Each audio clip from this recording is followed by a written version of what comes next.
Y bueno, pues para que no quedarnos con las notas muy atrasadas, pues por ahí me voy a estar poniendo al parejo. Bueno, vamos a ver la siguiente información de... Gracias, pues efectivamente queremos informar que el próximo lunes 31 de octubre vamos a emitir ya la convocatoria para el estado de Coahuila para seleccionar a quién va a coordinar los trabajos de organización, de formación de comités, de defensa de la Cuarta Transformación. 31 de octubre, lunes, se publica la convocatoria. Los registros de los aspirantes será el 3 y el 4 de noviembre, son los días de registro, y la definición la daremos a más tardar el 12 de diciembre. Y con esto pues ya tendríamos nosotros listos nuestras tareas de organización para las elecciones del 2023. Las encuestas que tenemos hasta el momento colocan a Morena como el partido político con mayor preferencia en el estado de Coahuila y por supuesto en el estado de México. Entonces había mucha expectativa respecto de Coahuila, lo habíamos pues puesto por varias tareas que tuvimos internas aquí en el partido, sobre todo el Congreso Nacional y la organización de todos los comités estatales y consejos estatales posterior a al Congreso Nacional. La semana pasada algunos de ustedes nos acompañaron a la primera reunión de todos los comités ejecutivos estatales y eso ya nos liberó para poder enfocarnos en Coahuila. Entonces ya con esto pues arrancamos el proceso en Coahuila. Será como lo dijimos desde el principio, abierto para la participación de quien se quiera inscribir y vamos a resolver cómo se resuelve en Morena a través de encuestas para que la gente tenga la oportunidad de decidir quiénes deben encabezar, quién debe encabezar estos trabajos. Vamos también a tener por lo menos 2 encuestadoras espejo, esto ya es parte de la práctica de nuestros ejercicios internos en Morena, invitar encuestadoras de reconocido prestigio para que nos hagan al mismo tiempo, bajo la misma metodología, una encuesta espejo que nos permite darle certeza, transparencia, confianza al resultado de nuestra encuesta. Vamos a tener a aquel perfil que la gente vea como más fuerte, como el más apto para iniciar los trabajos de la transformación en el estado de Coahuila. Entonces, ese es el primer anuncio que les queremos hacer. El segundo es celebrar que en la Cámara de Diputados se vaya ya a avanzar en el tema de la reforma electoral.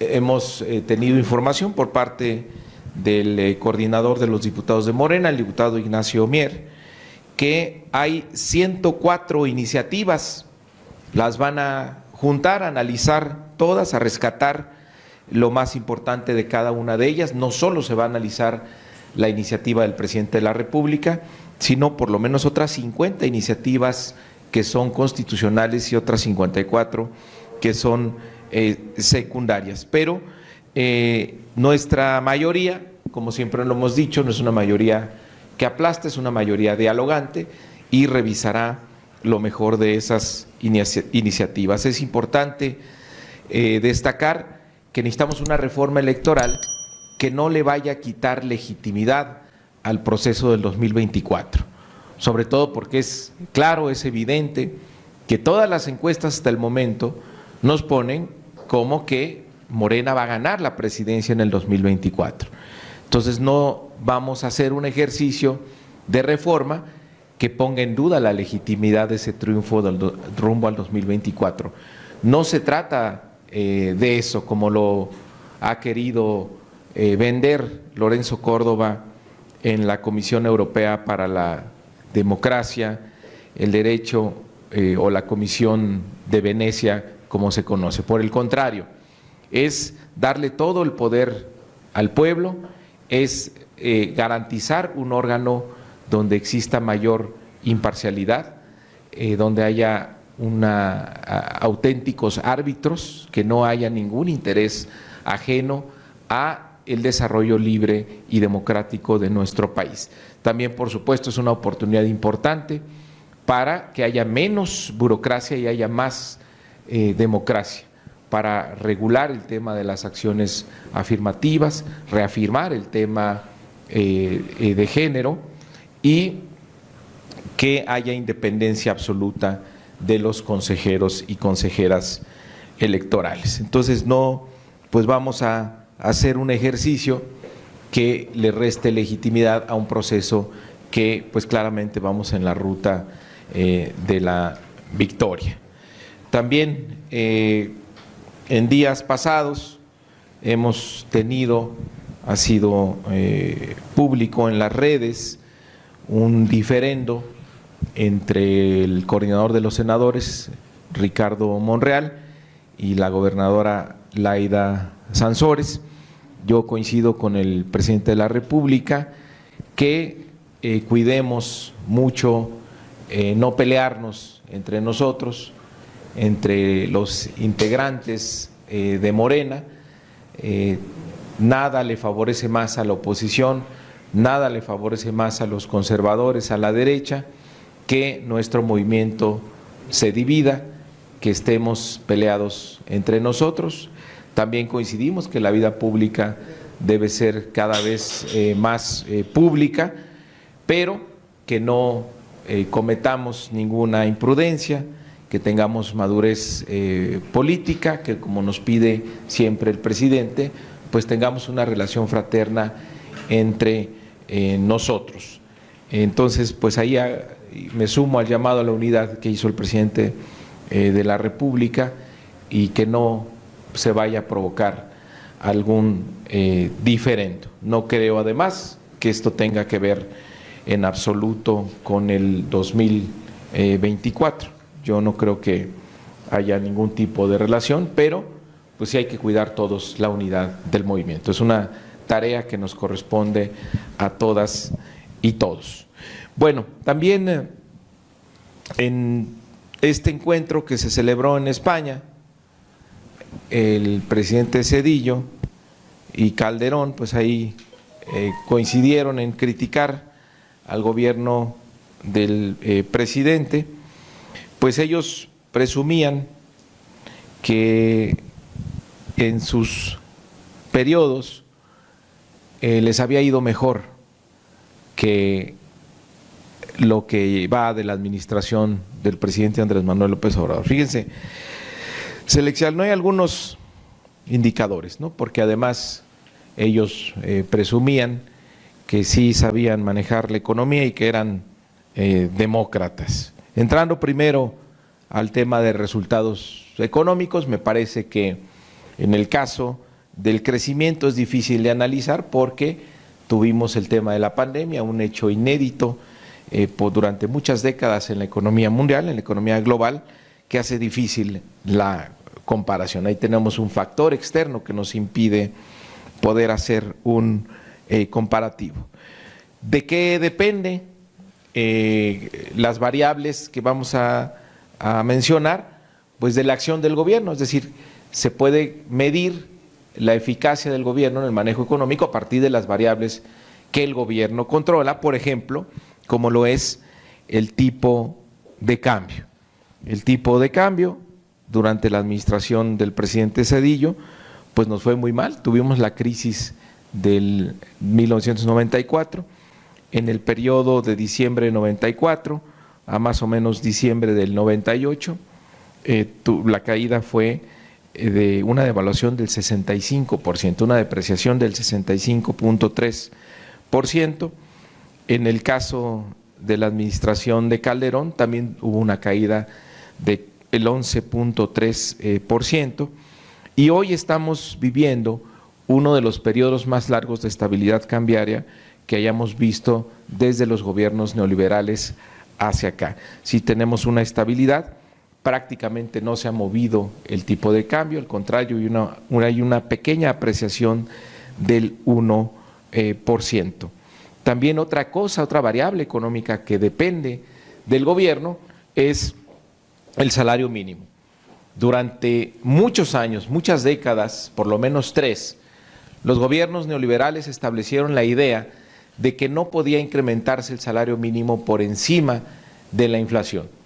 Esto ocurrió por primera vez en 1986, cuando en medio de la crisis económica hacen aquel famoso pacto y se quedó durante más de 25 años.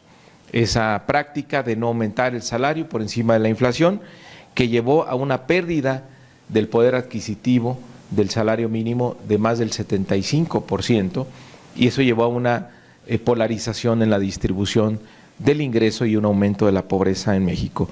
Uno de los argumentos que no se tocaban, uno de los paradigmas del neoliberalismo que tuvimos en México, pues fue derrumbado por el hoy presidente Andrés Manuel López Obrador, demostrando que sí se puede incrementar el salario mínimo por encima de la inflación sin que esto genere inestabilidad en los precios. ¿Cuál es la diferencia? Que tenemos una caída del salario mínimo en términos reales durante el gobierno de Zedillo, también en el gobierno de Calderón, y tenemos un crecimiento de arriba del 60% en términos reales en la administración del presidente López Obrador. Entonces ahí pues también no tiene nada que decir presidente Calderón y Zedillo en el tema de la retribución económica de la mayoría de los trabajadores en México.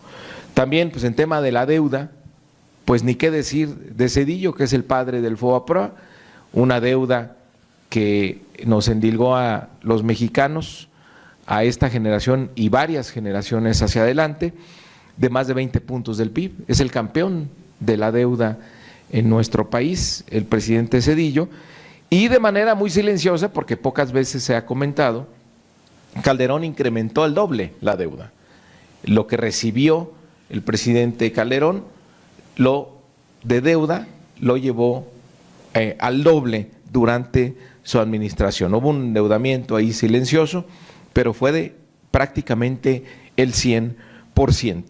En términos reales, en la administración del presidente Andrés Manuel López Obrador, no tenemos un endeudamiento. Eso que dicen de gobiernos populistas que no han dejado crecer la economía, pues nuestra economía no creció con Zedillo por culpa del salvamento que hizo a los banqueros, por endeudar a esta generación y las siguientes con más de 20 puntos del PIB, y en el caso de Calderón también por el endeudamiento que hizo, y ya ni hablar de la deuda de la guerra que desató, que generó miles de muertos y la ola de violencia que no hemos logrado todavía revertir. Otro indicador importante que no depende del gobierno, pero sí es una evaluación que hacen los mercados internacionales respecto al desempeño económico de los gobiernos, tiene que ver con la inversión extranjera directa. Si comparamos el mismo periodo, los primeros 4 años de gobierno, el presidente Zedillo tuvo alrededor de 12.700 millones de dólares, el presidente Calderón 27.193 millones de dólares. En este mismo periodo llevamos 27.511 millones de dólares, es decir, en inversión extranjera directa estamos por encima de estos dos presidentes que pretenden dar lecciones. También el buen manejo económico, pero sobre todo la estabilidad del tipo de cambio, ha llevado a que tengamos reservas internacionales récord, casi 200.000 millones de dólares. Hubo un par de meses donde se rebasaron los 200.000 millones de dólares. Tiene que ver el manejo de la economía, pero también tiene que ver con la ética con la que se ejercen los cargos. Hubo que hacer en esta cuarta transformación una reforma para evitar lo que inauguró Zedillo, que fue privatizar los ferrocarriles y después irse a trabajar como asesor en Union Pacific, que fue la empresa que privatizó los ferrocarriles. Primero los privatizó y después se fue a cobrar en esa compañía. Algo muy parecido a lo que hizo Calderón, abriéndole las puertas a compañías extranjeras y después terminar trabajando para Iberdrola. En esta cuarta transformación ya se quitó esa puerta giratoria, se legisló para que no pueda haber funcionarios públicos que actúen de manera interesada en favorecer a una empresa y después vayan a trabajarse a esa empresa. Hay 10 años de prohibición para que un funcionario público pueda trabajar en el sector privado en esa materia. Entonces, pues no somos iguales, ahí hay mucha diferencia en el manejo económico y también pues en el manejo ético, político de las administraciones. Son de los anuncios que queríamos hacerles el día de hoy y estamos a sus órdenes. Iniciamos la ronda de preguntas con Agustín Rodríguez de TV Azteca. Muchas gracias, muy buenas tardes.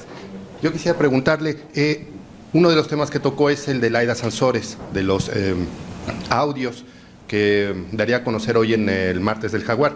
Le estaría pidiendo concretamente una tregua dentro de los integrantes de Morena, ya que el mismo presidente dijo que ya no nos preocupemos por golpearnos hacia adentro, vamos mejor a criticar a los de afuera. Sí le propondría autocensurarse y una tregua a la gobernadora de Campeche. Gracias. No es una autocensura, es asumir de que la responsabilidad de la unidad la tenemos todas y todos. Si no recae de un solo lado, un solo personaje, ni tampoco nada más en el partido. Es un ejercicio de responsabilidad que debemos de hacer de manera compartida, preguntándonos siempre en las acciones que tomemos si esto beneficia o no a nuestro movimiento. Es una reflexión a la que invito a la gobernadora, no, por supuesto, tratar de censurarla ni callarla, pues esa sería una petición ingenua, porque todos conocemos, queremos y respetamos a Laida Sansores, sabemos que es una mujer de convicciones, es una mujer valiente, es una mujer arrojada, insurrecta, así le han escrito un libro, y la admiramos también en toda su trayectoria. Entonces no le estamos pidiendo que se autocensure, pero que sí tengamos un ejercicio de responsabilidad de que si esa acción abona o no a la unidad del movimiento. Y otra pregunta, la última de mi parte, sería, el presidente Andrés Manuel López Obrador también habló acerca de decía que Claudia Sheinbaum se encontraba en su, ¿cómo se llama? ¿Su qué?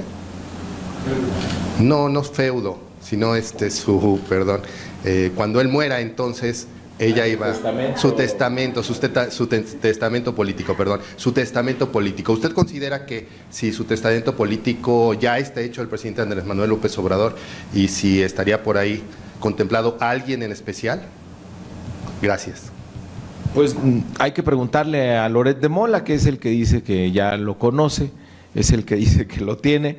Pues no lo sabemos, el presidente ha hablado en un par de ocasiones sobre ese testamento político, sobre todo cuando tuvo aquella intervención respecto de su salud, pero pues no, me parece que el testamento político del presidente es público, es la transformación que él ha iniciado, la regeneración de la vida pública del país, el ejercer la política como un imperativo ético, es el erradicar la corrupción, es que le demos todo el poder al pueblo, es que pongamos por delante siempre a los más necesitados. Me parece que ese es el testamento que es público de nuestro presidente, es decir, es lo que nos va a dejar a las siguientes generaciones. Por eso siempre se habló de una transformación y no nada más de un cambio de poder, sino que es una transformación de fondo en la vida pública del país. Y ese es el mejor testamento y es público por parte del presidente de la República. Gracias. Continuamos con Erika Hernández de Reforma. Sí. Gracias, presidente. Son varias preguntas. Primero, usted hablaba ya de este tema de la Comisión de Venecia.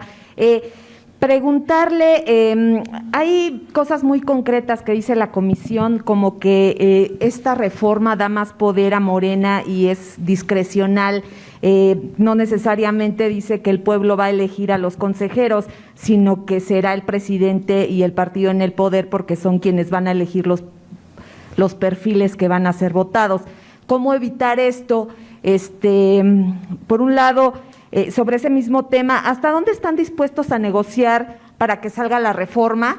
Y porque el PRI ha dicho que así como está, no la respaldará, y si usted siente que sí pueden lograr nuevamente una alianza con el PRI. Le hago esa pregunta y ahorita las demás. Gracias. Bueno, a ver, la opinión que da esta comisión, pues me parece cuando menos desinformada, porque entre otras cosas dice que no hay suficientes garantías para la independencia e imparcial de las autoridades electorales. Justamente lo que se trata de corregir es la parcialidad con la que han actuado los órganos electorales, que son más que evidentes. También dice que socavaría la confianza ciudadana al provocar ineficiencia en la organización de las elecciones. Tanto que se invierte y tanto que cuesta en una supuesta profesionalización e institucionalización de la autoridad electoral, que no tendría por qué un cambio en el órgano máximo, en el Consejo General, en su integración, tener afectación en la organización electoral. Si sería un contrasentido, es decir, entonces no creamos ninguna institución, no hubo tal profesionalización, entonces fue una farsa todo lo que se nos ha dicho en los últimos años y tanto que se ha invertido. Se supone que hay un aparato profesional que organiza con mucha eficacia las elecciones, entonces no tendría por qué un cambio en el Consejo General, en su integración, afectar la organización. También dice que es inusual la elección de consejeros electorales por voto directo y además dice que es riesgoso. Yo no veo dónde está el riesgo que la gente decida a estos consejeros. Cuando pero menos digamos son perfiles que ustedes van a elegir, ¿cómo se va a garantizar que no los va a elegir el pueblo, los va a elegir la gente? Pero digamos, quienes van a elegir a los 10 es la mayoría en la Cámara de Diputados, que son ustedes, y el presidente los otros 10. Acuérdate que todos hacen sugerencias de quienes podrían ser votados, todos participan en esos perfiles y la gente al final es quien va a decidir. Esos perfiles, como en la reforma no se establece qué características deben tener, ¿ustedes se comprometen a que serán personajes que son especialistas en el tema electoral? Es justamente lo que va a discutirse en la reforma, el tipo de perfiles que pueden ser votados. Nosotros no nos interesa tener amigos, tener cuates como lo hicieron los otros partidos en el pasado. Nosotros queremos perfiles que actúen de manera institucional, que actúen de manera imparcial, que actúen de manera independiente y que el único interés que tenga sea el fortalecer la vida democrática de nuestro país. Y para poder decir esto hay que ver lo que hemos hecho. En el proceso que me tocó conducir como presidente de la Junta de Coordinación Política, se eligieron 4 consejeros que no tienen ninguna relación con ningún partido y que fueron votados por unanimidad. Es decir, teníamos la mayoría para habernos quedado con 4 posiciones y haber metido 4 posiciones en favor de Morena, y no lo hicimos así. Incluso algunos de esos, en varias ocasiones esos consejeros han votado en contra de propuestas de Morena. No son nuestros empleados y no queremos tener empleados en la autoridad electoral, no lo necesitamos, porque venimos además de la lucha democrática. Andrés Manuel López Obrador sufrió el fraude electoral, el robo que hizo Calderón en el 2006. También vivimos la elección del 2012 con todo el dinero que hubo en favor de Peña Nieto. Entonces, pues no se va a actuar para repetir esas experiencias, no, al contrario, profundizar la experiencia que tuvimos en 2018, que fue una elección donde regresa la democracia en México, y no por la decisión de las autoridades electorales, por la decisión de la participación masiva del pueblo de México, que dijo: hasta aquí, queremos un cambio y ahora el pueblo manda. De eso se trata la reforma electoral. Por eso te digo que por lo menos es desinformada la opinión que hace la Comisión de Venecia y parcial, porque pues ni siquiera consultó ni a las autoridades, como lo manifestó la Secretaría de Relaciones Exteriores, ni tampoco a la Cámara de Diputados. Y sobre hasta dónde están dispuestos a negociar y si veremos una alianza con el PRI. Pues una negociación como se hace siempre en el Congreso, una negociación donde se mantenga la esencia de la reforma que estamos proponiendo, tal vez con algunos cambios que permita transitar, donde haya coincidencias con las fuerzas políticas que hagan la mayoría calificada. Es decir, por supuesto que se va a negociar con el PRI y los otros partidos que estén dispuestos a caminar en la propuesta que hemos hecho. Otra propuesta es que no solo en INE cueste menos, sino que también los partidos políticos cuesten menos, como vamos a seguir insistiendo en que se disminuya el 50% de las prerrogativas a los partidos. Nosotros el año pasado devolvimos 800 millones de pesos, a pesar de que fue año electoral, y tenemos la convicción de seguir cumpliendo con la devolución de la mitad de nuestra prerrogativa. Gracias. Preguntarle sobre esta decisión ya de la Fiscalía en delitos electorales de cerrar la investigación contra Pío López Obrador. ¿Esto no deja un mal precedente para el partido de que se afirme que al final pasa lo mismo que en otros sexenios, que con los suyos no se meten? Si es posible que Morena, como tampoco se sabe exactamente la fecha en la que el video se dio, el presidente ha reconocido que sí hubo una aportación, ¿Morena estaría en la disposición de informar sobre cuánto dinero era, a dónde se fue ese dinero, para que quedara transparente todo este tema y no quedara ahí como una sombra de corrupción en el partido? Y si pediría al INE que mantenga la investigación o también ya la cierre. Pues nosotros estuvimos colaborando con las autoridades, tuvimos requerimientos por parte del INE, por parte de la Fiscalía también, pero nosotros no tenemos ningún registro de ningún dinero en el partido que haya provenido de esa fuente. Entonces, pues no hay que buscar otra interpretación, ¿no? Nosotros colaboramos en esa investigación y no tenemos registro alguno. ¿Fue antes entonces de que Morena se convirtiera en partido? Como partido político no tenemos ningún registro. ¿Pediría que ya se cierre ya ese tema? Pues ya la autoridad sancionó. Digamos, todavía se mantiene abierto un procedimiento sancionador pues que se en el siga INE. adelante con el proceso que quede abierto, sin ningún favoritismo, sin ningún privilegio para nadie.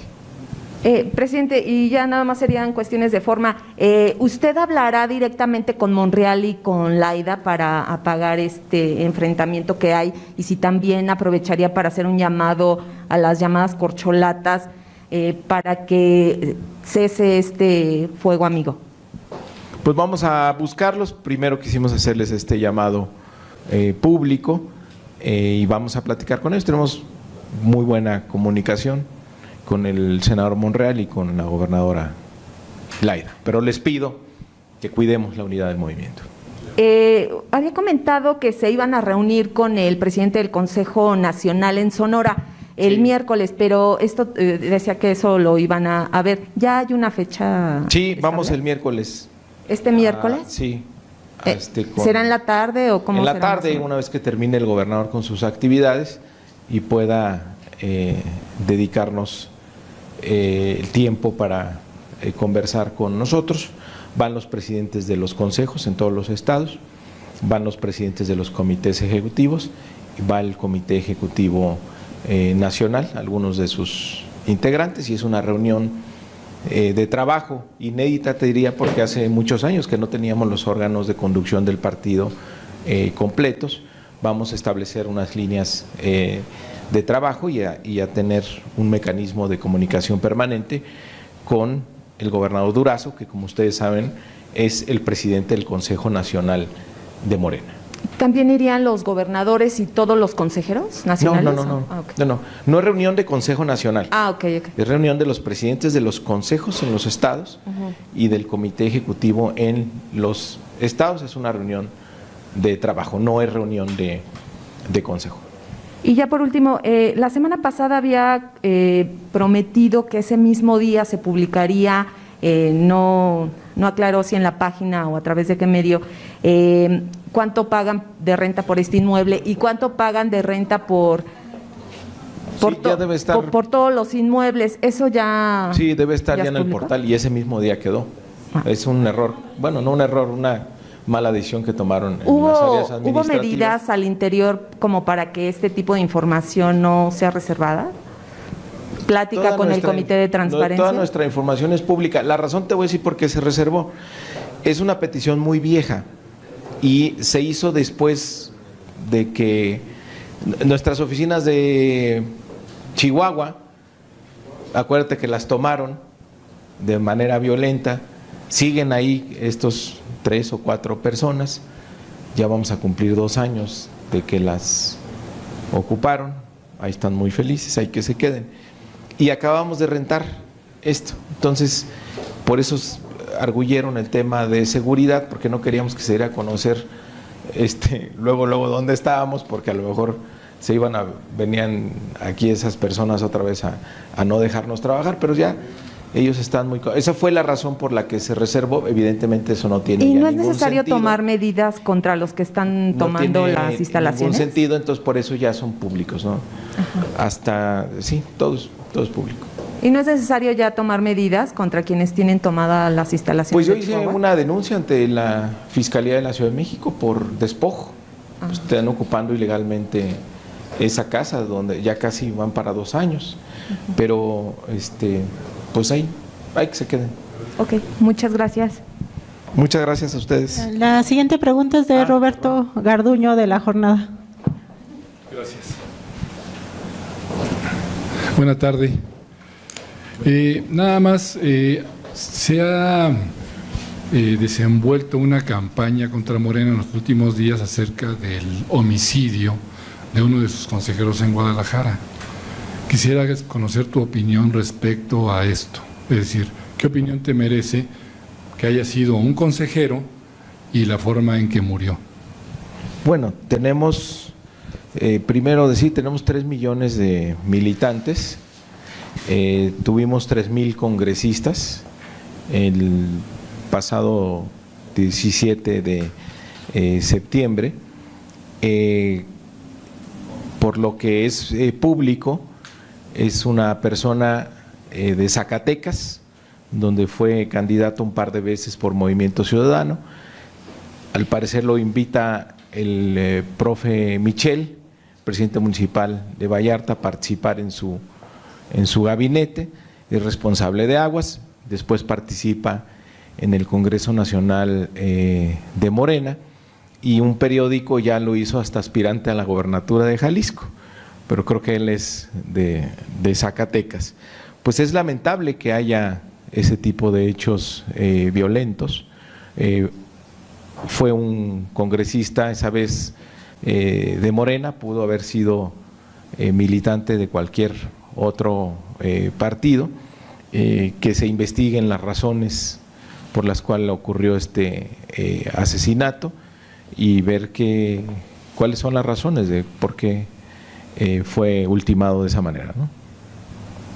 Ahora sí serían todas Pero las es preguntas. esta campañita que quieren a fuerza vincular a nuestro movimiento, que es algo que empezó Silvano en Michoacán, después Cabeza de Vaca, que quieren vincular a nuestro movimiento con el crimen organizado, pero eso es absolutamente falso, no tenemos ninguna relación, sobra decirlo, con el crimen organizado, ni mucho menos. Somos un movimiento muy grande, que participa mucha gente, y sí hay, en el caso de otros partidos, pues el involucramiento de sus gobiernos con la delincuencia. ¿Para qué recordar el caso de Acción Nacional con García Luna, que está preso en Nueva York, ¿no?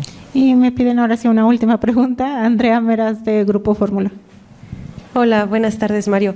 Hay una parte dentro de los estatutos de Morena en los que se les pide justo a los candidatos no hablar mal del partido, incluso se hace una firma en una misiva, ustedes lo han hecho en las últimas elecciones, y quisiera preguntarte si a pesar de que no son candidatos, tanto Laida Sansores o el senador Ricardo Monreal y todos estos otros diferendos que vemos dentro de los aspirantes, de los interesados a competir a la elección presidencial en 2024, pues no estarían, digamos, cayendo en algo que pudiera incurrir éticamente a los estatutos internos. Y pues, ¿qué decir más allá de hacer un llamado a la unidad? Porque pues tú lo haces, pero simplemente podría quedar en palabras vacías este llamado. Lo veremos a las 8 de la noche si se dan a conocer audios o no.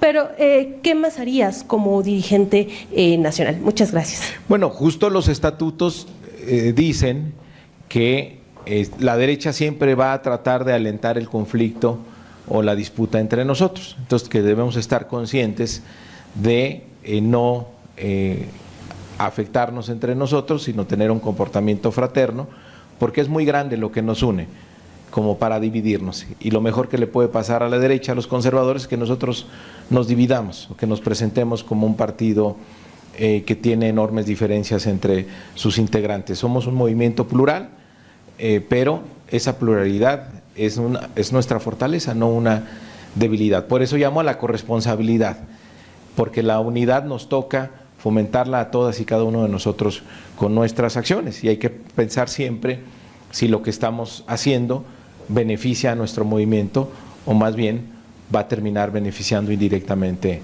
a nuestros adversarios. Ahora sí son todas las preguntas. Bueno, muchas gracias. Acabamos de ver a Mario Delgado pues dando la información correspondiente sobre los comités, los nuevos y dónde van a estar próximamente. Entonces, caray, muchas sorpresas. Ahí también estaba opinando sobre lo que sucedió, sobre la confrontación entre dimes y diretes de Laida Sansores con Monreal. Bueno, pues vamos a ver qué termina todo esto, caray, y pues ahora sí, como siempre, la última palabra la tienen ustedes. Nos vemos en un próximo video y gracias a todos y hasta la próxima.